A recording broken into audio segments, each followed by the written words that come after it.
Hello, and welcome to Confessions of a Successful Leader, hosted by me, Andrew Tallents, the self-coaching expert.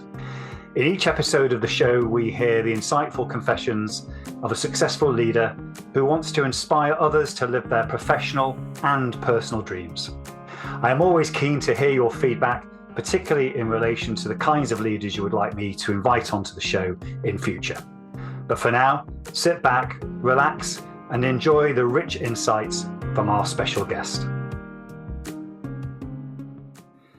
Hello and welcome to another episode of Confessions of a Successful Leader, hosted by me, Andrew Tallents, the self-coaching expert. In each episode of the show, we hear the insightful confessions of a successful leader who wants to inspire others to live their professional and personal dreams. This week, I'm delighted that Laura Igwe has joined us in the studio. Laura is an auditor and cybersecurity specialist who recently ventured into entrepreneurship after discovering the benefits of Web3 technology for many businesses. She is now running a new voice networking app called Carrero, a social app on a social mission to tackle the pandemic of superficiality. Laura, welcome to the show. Thank you. It's great to be here. Yeah, it's lovely to see you. And I always like the audience to really understand who it is that they're, hearing from today. So just tell us a little bit about yourself, your background, and your current focus. Okay, sure. So I'm trying to align my personal mission with my work mission as well at the moment to really move into a space where I not only love what I do, but I feel like what I'm working on is going to make a real impact in the world. And it's very exciting to be becoming an entrepreneur, to be stepping out there and to be trying to drive a real social mission that will hopefully have a very positive impact on the world around us and is sort of in line with what I feel I was born to do. So that's sort of where I'm at the moment.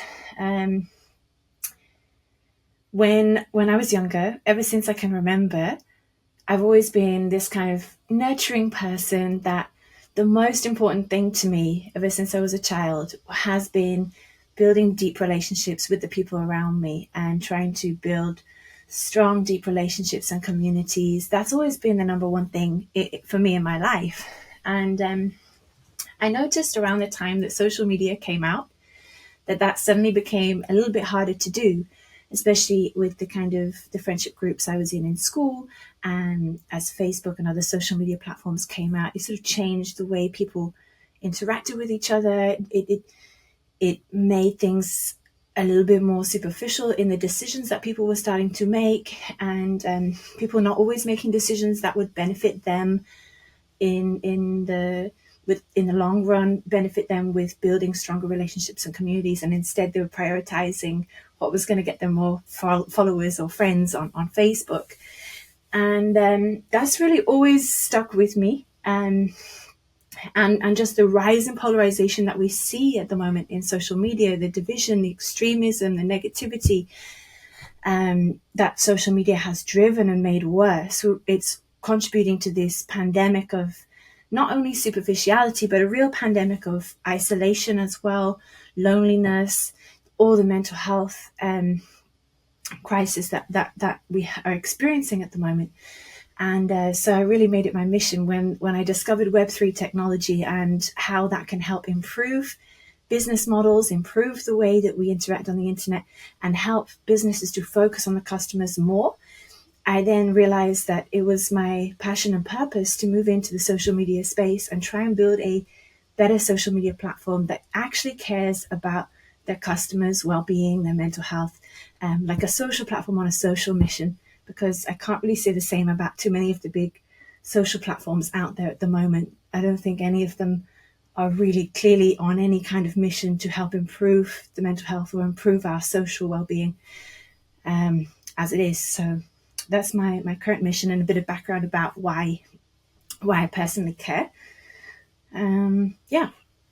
Thank you. And I hear the passion coming through, and we'll go into more about, how that manifests in terms of your business and how that's going to develop over the years. But just take us back to, I was really interested in what you said there, that from a young age, you can remember really the importance of deep relationships, which, some people out there won't be able to relate to. They're not afforded sometimes that love and that depth in relationships. So what was it about your family system or the system around you at that time, do you think, that meant you felt that?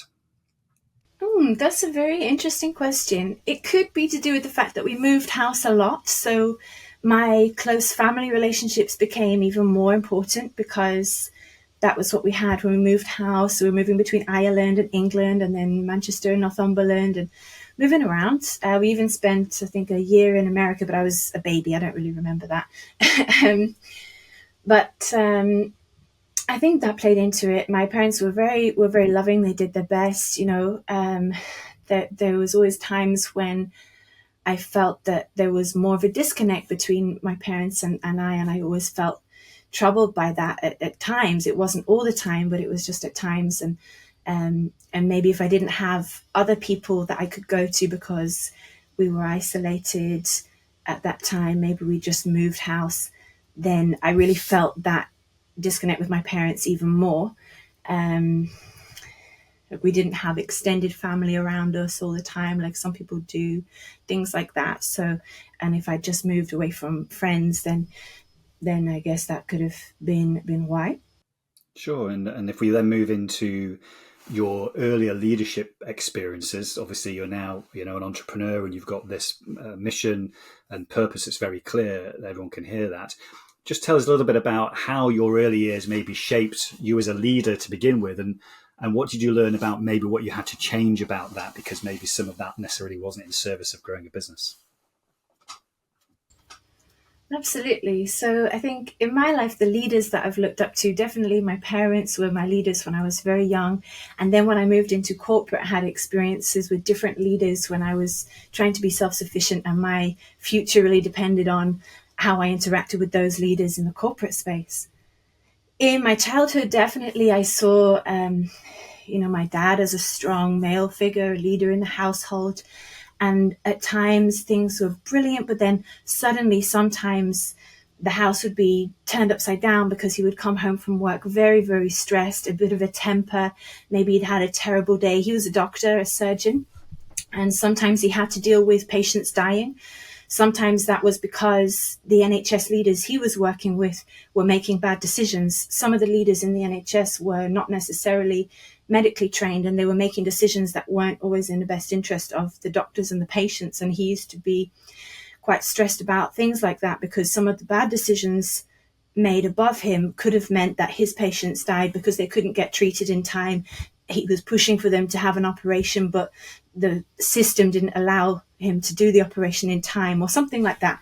So he would come home quite stressed and sometimes unable to express why he was angry or stressed, and then that would be taken out on the wife and the children in the house, instead of him maybe coming to us and explaining to his wife and children why he was going to be a little bit sad that evening or angry or stressed that evening. And I feel that would have really helped. So I learned from a young age what to not do as a leader, and trying to not take out your stresses on other people. And I've tried to avoid that in my own leadership style. I try not to get overstressed myself, but sometimes it's unavoidable. The other thing I saw my parents do was overworking. So working many long hours to try and maybe overcompensate for some of the stresses that they're going through. And I think that's my biggest struggle even now, is that feeling like if I don't overwork, maybe I won't survive, kind of that. It was sort of, especially in my father, you could see that when things got stressful, he would just work and work and work. And then that sense of maybe he can fix it by overworking. But a lot of the times, sometimes overworking doesn't fix things. It can even make things worse because you're not getting enough sleep, you're not looking after yourself, and you can't perform if you're not looking after your own well-being and your own health. And you're not going to make very sensible decisions if you're not looking after your well-being and your health. You might be working hard, but not working very smart. Yeah, I understand that. And I see a lot of leaders who relate to that, and they've seen in their systems, both in family and maybe early work systems, this almost norm of working really long hours and that being almost rewarded and honoured and celebrated. And as you say, sometimes it's difficult to break out of that cycle around it. Thank you. And what is it you think from your earlier experiences that you're finding now as a leader has become your superpower? You know, what's the thing that is there for you that almost just flows naturally for you? Whoa, okay. I think one thing I do well is trying to protect the people underneath me. I don't do it perfectly, but I do try and um, make sure that I'm not putting pressure on people underneath me. I'm not bringing negativity into this space. My superpower as a leader is probably bringing freedom to the people in my team, freedom to make their own decisions, freedom to use their time how they want. This is one thing that's been very important to me, to allow people to be themselves and bring out the best in themselves. And probably the thing that I don't do as well is making sure that I can spot if someone is pushing themselves to overwork, because I would never push anyone in my team to overwork. But I've noticed that sometimes they also have that struggle within themselves before I came along, or sometimes I struggle with it. Sometimes they see me overworking and they naturally try and copy that.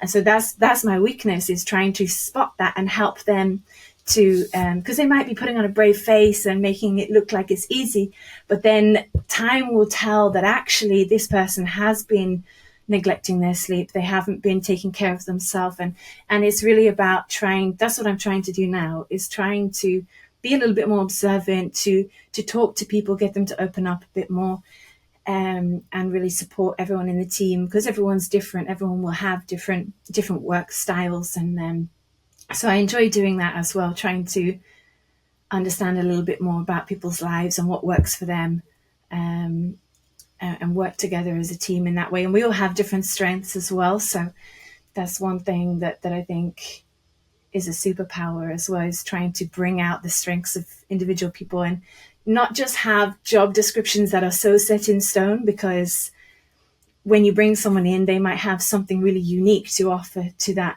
to their work. And it might not be, something that falls in line with the exact job description that a leader may have thought of, but they may have extra value to add. And it's sort of giving the freedom for people to bring out of themselves the real value that they have to bring to the table. And what I'm very aware of now in terms of where you are on your leadership journey, you're very ambitious.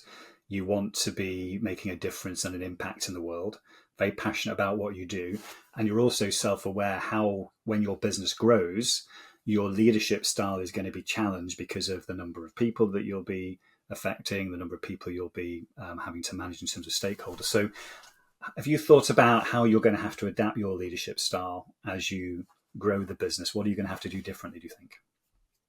I probably haven't put enough thought into it because things are moving too fast, but it's a very good time. It's a very good question to take a moment to think, because right now I have a team of 9 of us. I think it's 8 full-time, 1 part-time member, and 1 lady is on maternity as well. And so that was my first experience of managing, supporting someone whilst they're having a child in the workplace. So that was a great experience. I think she's now 6 weeks after having the baby, and she's still in contact with us so that we don't lose that contact, but she's not back to work yet at this point. But there's definitely going to be more of those type of things to manage as the team grows. At the moment, I have the blessing of being able to have one-to-ones with everyone, but I won't have that as the team grows. And that will be definitely difficult. It'll be probably mean that I'll spend more time with the product managers or the team leads of each division, and helping them to also grow and learn more about themselves, learn more about the people that they're working with, and making sure that it's going to be very hard. And I think it's going to help to be more vocal and tell more stories about leadership. This type of thing will definitely help as well. This type of podcast to share with new people in the team, and share the vision of the type of leadership, then the type of self-reflection that leaders need to make on themselves and to help the people below them, that's definitely going to be important. And but also one thing I have actually thought about, which is a good thing, is that I'm very keen to have great, I don't know if you call it whistleblowing or reporting, to have great access for anyone to go straight to the top. Because my experience in corporate, um, it was quite difficult if you were struggling with a manager to raise a grievance or to raise a problem, because you don't necessarily want to shake things up, you don't want to cause any problems, but sometimes the process of raising a grievance is not an easy thing. If you are struggling with something with your direct line manager, it's sometimes quite difficult to go higher than that. But I would make it possible for anyone in the company to go straight to the top if they have any concerns or any issues with their mental health that the leadership are making difficult for them. It's not something I want people to be afraid to talk about, especially if you catch it early, then it's going to be easier to address, rather than maybe somebody's been suffering under a leader for a year or two, and then at that point it's very, very, very raw and difficult, and a lot of trauma may have been caused, and it's even more difficult to address. So to me, that I think is one positive thing that's very important. Yeah, when people do report something, they should know that it's not going to be looked down upon. It's going to be taken seriously. We're not going to just fire their manager. It doesn't have to be a scary thing. It doesn't have to be like that. It's just that a culture of talking about things more. I don't know how to really achieve it, but that's definitely one thing that I think is very important. Yeah, and what I love about what you're creating in the business, which is unusual, by the way, in my experience of working with many leaders, is I can already feel there's quite a lot of spaciousness in your organization. And I can feel that that's what you want to be able to maintain as you go forward. So there's room for that depth of relationship. What I find is that as businesses grow and leaders become more under pressure and there's more things to do and more decisions to make, sometimes we can actually maybe lose sight of how that spaciousness needs to be maintained. So maybe you can tell us in the future, if things start to feel a little bit more challenging and maybe there's more negative thoughts and energy that come into the business outside of your control, what are your strategies to keep those saboteurs at bay? How do you keep a positive outlook? I think definitely it helps to be bringing in strong leaders. So if we're employing someone that's going to be in a leadership position, to think carefully about that person. Is that person looking after themselves and their own well-being? Is that person someone that has the mental capacity to care more about the people underneath them and to bring out the best in the people underneath them? So getting it right at the recruitment stage is going to definitely be a big thing, because it's quite hard to sometimes change people. If somebody is suffering from a poor leadership style, it could be because of some past trauma or some health condition sometimes. So sometimes it's very difficult to change people. But if they're in a leadership position, obviously there's things we can do to mitigate and help people improve their leadership style. But the starting point still has to be as good as possible. And the other thing we can do is look to change the leaders as well, so we can move people around in the team if we need to. If we find that someone has shown that they have more of a natural capability for leadership, if there's someone that isn't able to carry that through, we can look to do that. And then just supporting people, really. But again, it's sort of finding that balance between what can we actually change and what's beyond our control. And then if it's beyond our control to help someone change the way they're leading, then we need to look to mitigate that rather than fighting a losing battle. But I probably still have a lot to learn. Yeah, no, and we're always learning these things. But I'm also interested, bear in mind again the sort of family system that you're in. what do you do, or what do you plan to do in the future to make sure you create that space for you as a leader, so you have good quality thinking time, good quality time to really just be present with the decisions that you need to make? How are you going to make sure that you do that rather than just work so hard doing the things that need to get done every day? Yeah, this is still my biggest weakness. I'm still working on trying to make sure that I'm taking enough care of my physical health. I'm trying to improve the exercise that I do. I'm still not doing enough exercise. I'm getting a lot more sleep now. So I'm working on things one at a time, because in the corporate life, I took some unhealthy habits from my childhood with the overworking, and it was made worse in the corporate life in London because some of the leaders were working even harder than that, and they were very, very stressed. And I was trying to combat that, but some leaders even expect you to be stressed because they're stressed, and it put even more pressure on me to build up unhealthy habits. I wasn't sleeping enough because I was working on reports in the evening, doing audit reports. Then I'd be commuting a lot in the mornings, and in the evenings I'd be working again, working on the weekends. So that sort of, when I was thrown into corporate, it was very, very intense, and really trying to push myself, trying to impress the leaders all the time. And I still have some of that in me, but as I say, over the past few years, I've been trying to get a lot more sleep. I think now that I'm a mother as well, I'm a new mother of 2 young toddlers, that has also made me realize the importance of sleep even more, because if I don't get enough sleep, I struggle to be present as I would like to with the kids. I struggle to care for the kids in the way that isn't that would be best. So, but I definitely need to work on the exercise side. And one thing I do try and do is make sure that as a leader, I'm always thinking both about the long term and the short term goals, going into the detail about what we're working on, but also looking at that strategic long term side of things, and coming in and out regularly, because if you get too bogged down in the detail, you'll not make very sensible long term decisions. At the same time, if you're always in the strategic side, you're not going to be that much help to some of the challenges that the team are going through, and you're going to miss some of the important details. So it's trying to have that space and trying to encourage other people in the team to also do that.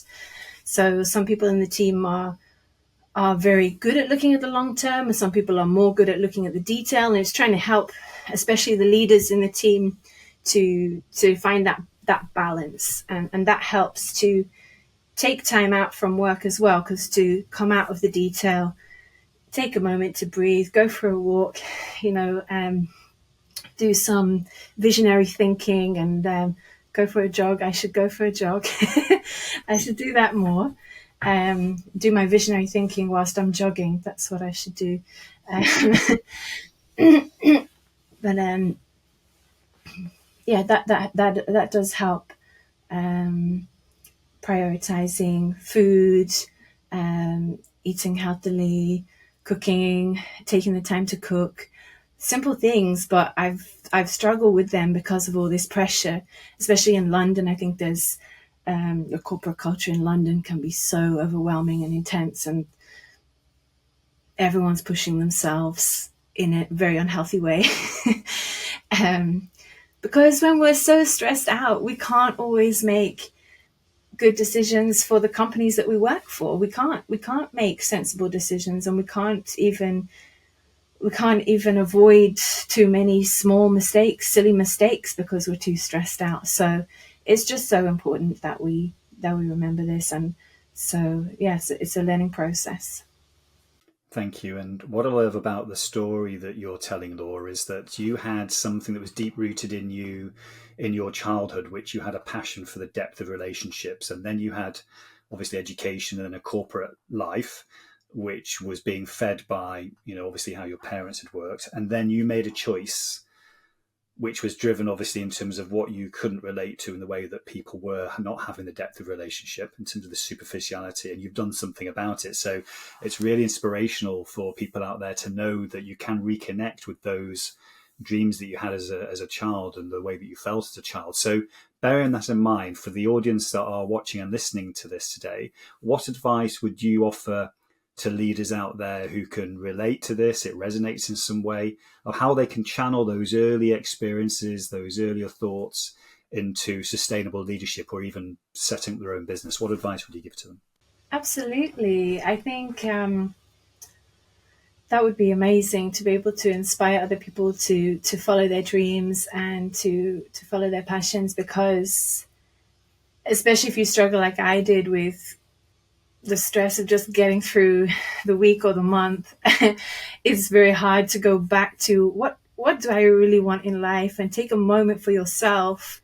Um, and you're not going to die if you don't push yourself that week. You know, even if your finances are not, in a great state, you're not going to suddenly become bankrupt in a week or so just because you're having a dream, or you're trying something new.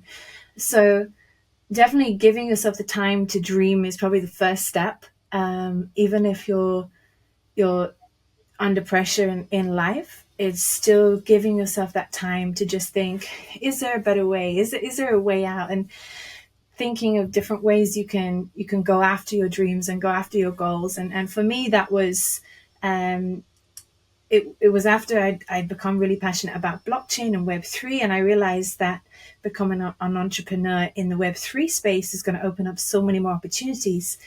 For some people, that might be because AI is opening up opportunities. It might not even be that. I mean, for me, I needed that excuse that, okay, Web3 is coming out. Let's use that as an excuse to be an entrepreneur. But really, I could have gone after something. I could have tried to become an entrepreneur earlier, but I think I didn't realize that that was open to me. I thought that being an entrepreneur, you had to have, maybe parents that were super rich and they were going to give you money to start your own business. I didn't know that there were incubator programs out there that can help you start a business. And there's quite a few incubators out there nowadays. And I think there's one called Help Bank that I've seen recently, a fantastic guy that's been going viral on LinkedIn and Instagram. Then he's helping young people to go after their dreams and start their businesses. And there's a lot more of these types of opportunities out there than you realize. And once you start to tap into what you really care about in life, once you start to learn more about yourself, you'll find it easier, because when you remember what drives you and what you're passionate about, and you may have hidden it, you may have tried to like hide it under the sand, or push that thought away because you thought it was impossible, you thought it was too big, too unachievable, or you're thinking, okay, let me just make some money first, save some money, and then I'll go after my dreams.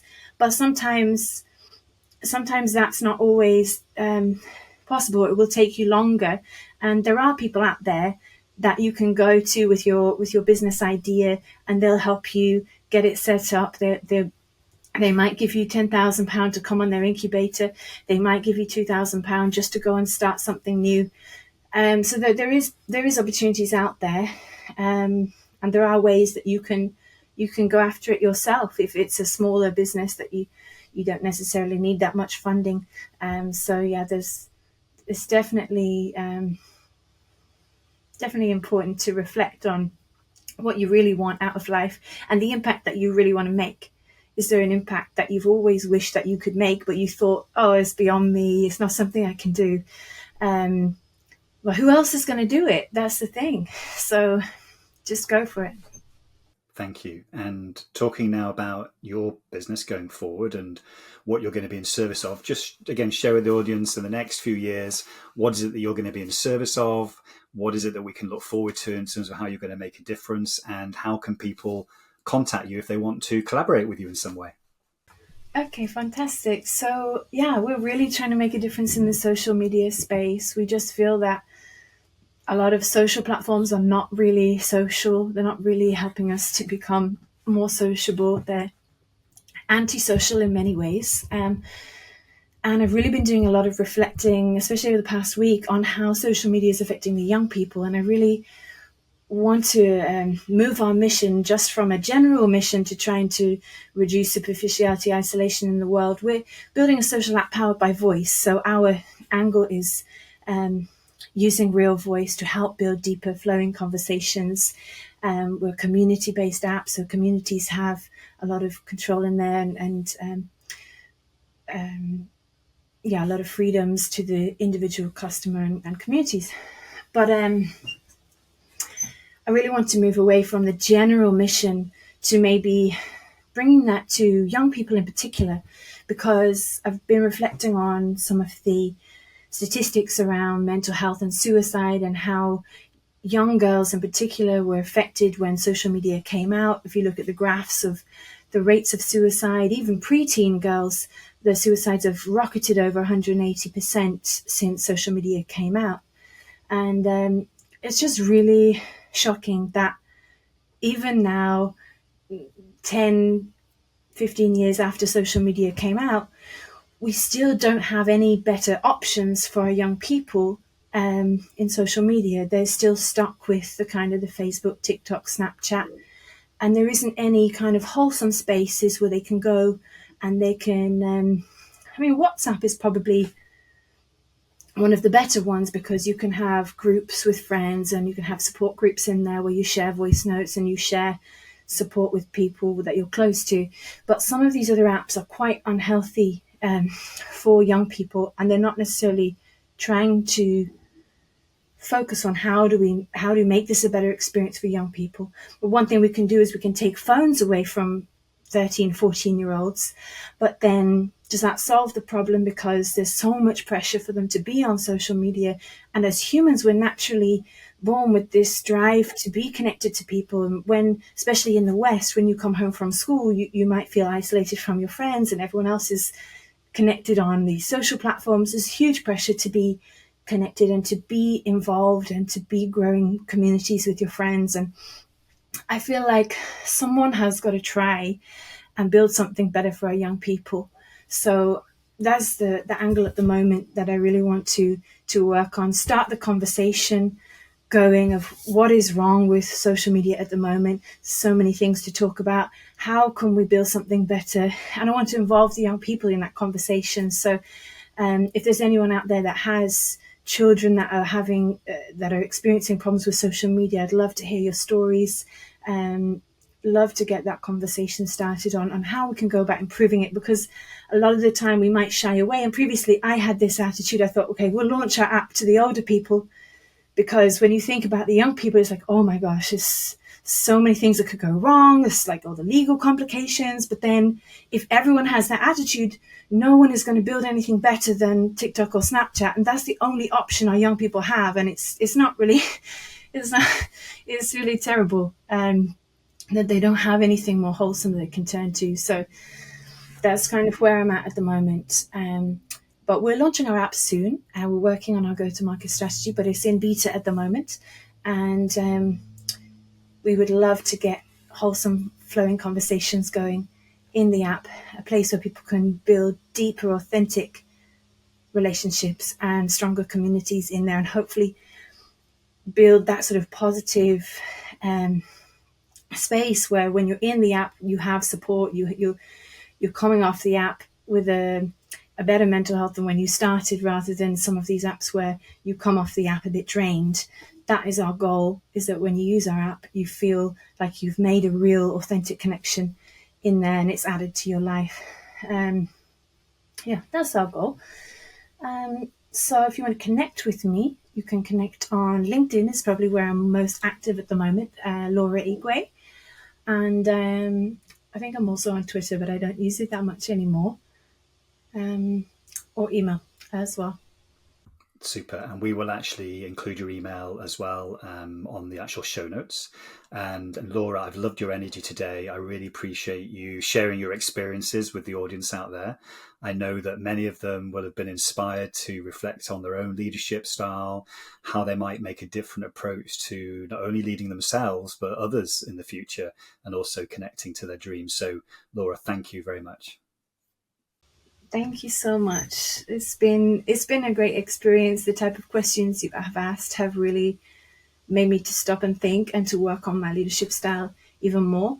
So it's definitely challenged me as well. There's a few, as a new leader over the past, I led in corporate, but leading a startup company, there's even more responsibility, because the people that you're working or employing with are more, you're even more responsible. So even the past 2 years, I've made some mistakes as a leader, and it's good to take the time out to reflect on how to improve, and we're all working to grow as people and to grow as leaders. So thank you so much.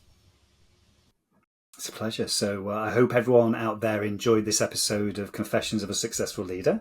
You can find out more information about conscious leadership and self-coaching by just typing Andrew Tallents into LinkedIn or your favorite browser.